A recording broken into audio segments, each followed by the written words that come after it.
Tatumela bakulu dinyame Tijen is here. I'm back kunge msana ndadzoka nema updates zvakare andinokuigirai pa channel yenyu, channel inopakura nhau dzese dzinenge dzichiitika without fear or favor. Nasi nyaya iri panapa, Sadaki yonyorwa tsamba ne M23 yeku DRC. Sadaki ndo inotungamirirwa na president wenyu weku Zimbabwe, president we ZANU-PF vamunangagwa. Saka nyaya iri pano vari kunyorwa tsamba iri kubva ikoko kunzi munofana kunzwisisa kuti chii chiri kuitika kuno ku DRC, kwete kungomhanya makugoneta musangano yenyu yamakaitira ku Tanzania, because we all know kuti kwanga kune musangano waiitika ku Tanzania. Saka vanhu vanga vari kutoita kuvhiringidzika manje kuti chii chiri kunyatsoitika, M23 yazodai, M23 yazodi, M23 iri kudzvanyirira vanhu. So nyaya iri panapa iri kubuda patsamba iyi pane pandazokota pavari kutaura kuti zvioni our movement the AFC isn't using military force in violence of the sovereignty, territorial and independence of the DRC. We are a Congolese constitutional revolution fighting the tyrannical regime of Mr. Felix Tshisekedi, characterized by the oppression of the people and the political elite, institutionalized tribalism, poor governance, discrimination, embezzlement of public funds, and the latest electoral excess in the Democratic Republic of Congo have adulterated our democracy and undermined our community life. Ndo nyaya iri panapa yavari kubuda vari kunyanya kukomplaina nezvayo, ende yanyatsoswa pamoyo penhekiri. Ndo chiparagraph chihombe ichocho chiri kunyanyisa kubata nyaya iyoyo yekuti munenge muchidzvanyirira vanhu, muchiona vanhu ngameno. Same applies iri kuitika muZimbabwe iya yekuti vanhu vakabudawo vachiti akona izvi zviri kuitwa hatisi kuzvida izvo komana we say no to this, kuti vachiendawo kupolisi kuti vanotaura kuti tinodawo kudemonstrata tichitaura kuti we don't want kana 2030 marights evanhu kuti we don't want 2030, but kuti muende munozviita izvozvo polisi yacho ntoramba kusanctiona that gathering. Ndo maproblems iwayo and matangira anoita. Saka tarisa situation iri kuita kuZimbabwe iri kuitika ku DRC, zvimwe zvezvinhu zviri kuitika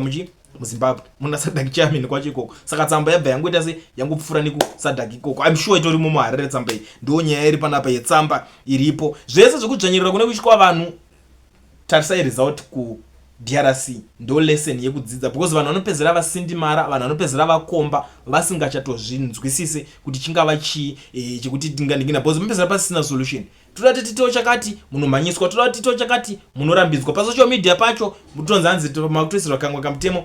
Ndo matangira azvo zvamuchaitawo neinformation iyi zvazvo zvenyu. Ndingokudzaiwo tsamba yabva neku M23 uko kuti munoionawo sei. Kana muchinge mapedza kuona this video mongolike, mapedza kuteerera this audio, kana muchinge mune something to say, mune enyuwo maaudio ekutaura, namba idzodzo ndodzo dziripo munongosenda. Aba varigona kundogadzirisa mushawo pa next door, asi denga remba yavo rakawira.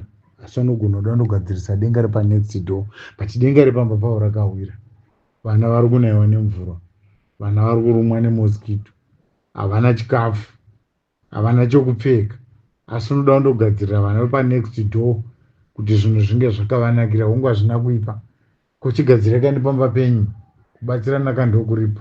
Saka makungoona zveku next chete, but mumba menyu umo munorariwa nenzara muzvione.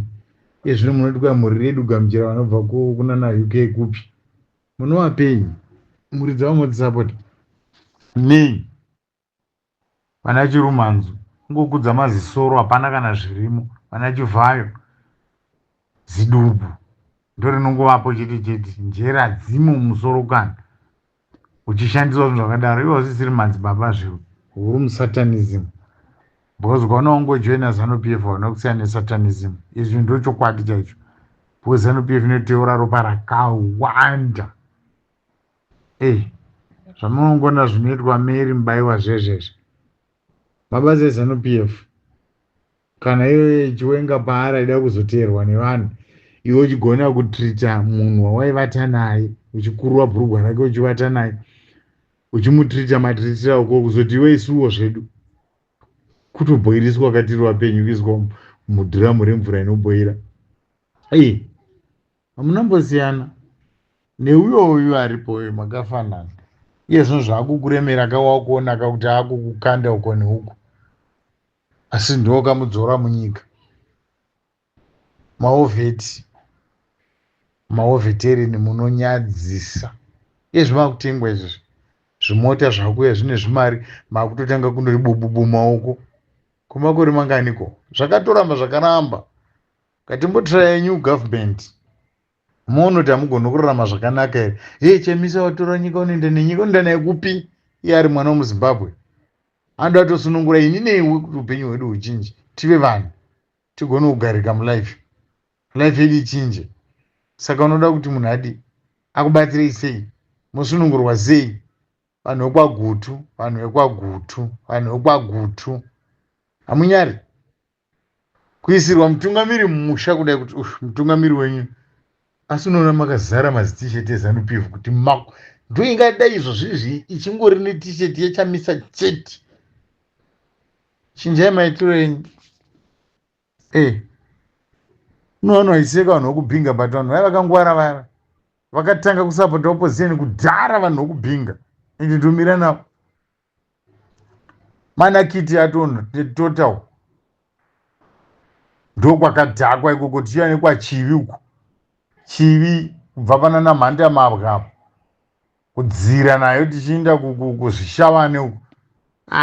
Ikaora nzvimbo iyoyi mani. Ezvimaingopuwa mapfunde ena muchisina mombe dzakapera kufa, mupuhwa chikafu chokufidha madhongi kong'ombe. Pote tati timbokubata bichana, saka ungati hatizvizivi zvinhu zvaunoita Pote naMnangagwa zvakashata zvisingaiti. Waimbobhadhara vashandi, but zvino uchabhadhara vashandi kubva zvaukajoina naMnangagwa wePote. Unhu hwako hwakaora, zvimwe zvisingamboiti zvaunoita Pote. Tangoti tikubate nhasi bichana, tichakufumura zvangu.